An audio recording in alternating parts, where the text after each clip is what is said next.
श्री स्वामी समर्थ। उद्या गुरुपौर्णिमा। प्रत्येक विद्यार्थ्यांनी आईला आपला गुरु करावं। पण जर तुम्हाला गुरु करायचे आहेत तर सत्विवेक बुद्धीने श्री स्वामी समर्थांना तुम्ही गुरु करू शकता।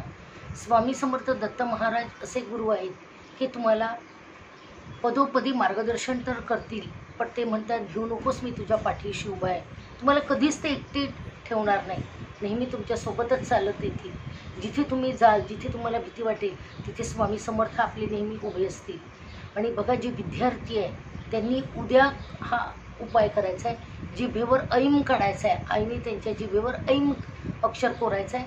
चांदी सोन्याची तार नसेल तर मधाच्या बॉटलमध्ये घालून ऐम लिहा। एक एडक्याचा ऐम हा बीज मंत्र आहे सरस्वतीचा। आणि ही सेवा करून बघा, निश्चितपणे तुम्हाला याचा फायदा होईल आणि निश्चितपणे अभ्यासात लक्ष लागेल मुलांचं। आणि एक मंत्र म्हणा विद्यार्थ्यांनी, श्री स्वामी समर्थ, श्री स्वामी समर्थ।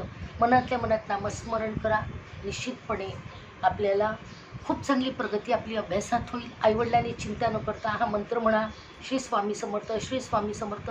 एक ग्लास पाणी घ्यायचं, त्यात पहिली 3 बोटं बुडवायची आणि श्री स्वामी समर्थ, श्री स्वामी समर्थ हा 108 वेळा मंत्र म्हणायचा। आणि ते पाणी विद्यार्थ्यांना प्यायला द्या, परीक्षेच्या वेळेला द्या। इंजिनियर डॉक्टर्स होत असतील तेव्हा पण एक्झामच्या पहिले द्या, मोठमोठ्या कॉम्पिटिटिव्ह एक्झाम असू द्या तेव्हा पण हे पाणी जल करून द्या। निश्चितपणे श्री स्वामी समर्थ तुम्हाला खूप चांगलं घडवतील। महाराज शिल्पकार आहेत, महाराज काही पण करू शकतात, इतकी शक्ती, इतकी ऊर्जा शक्ती त्यांच्या हातात आहे।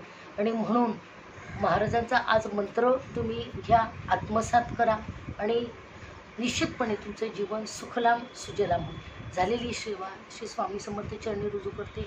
श्री स्वामी समर्थ।